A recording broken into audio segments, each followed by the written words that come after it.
નમસ્કાર, સમય news YouTube ચેનલમાં તમારું સ્વાગત છે. ભાજપ અને કોંગ્રેસ વચ્ચે ફરી નિવેદનબાજી.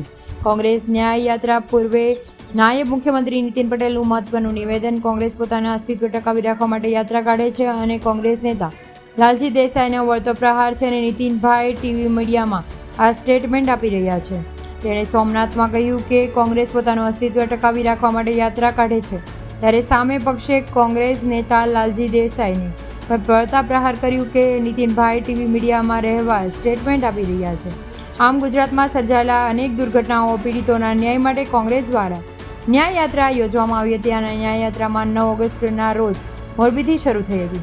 ત્યારે શ્રાવણ માસના બીજા સોમવારે મહાદેવના દર્શન કરવા રાજ્યના પૂર્વ નાયબ મુખ્યમંત્રી નીતિન પટેલે કોંગ્રેસનું પોતાનું અસ્તિત્વ ટકાવી રાખવા યાત્રા કાઢે છે તેવું કહ્યું.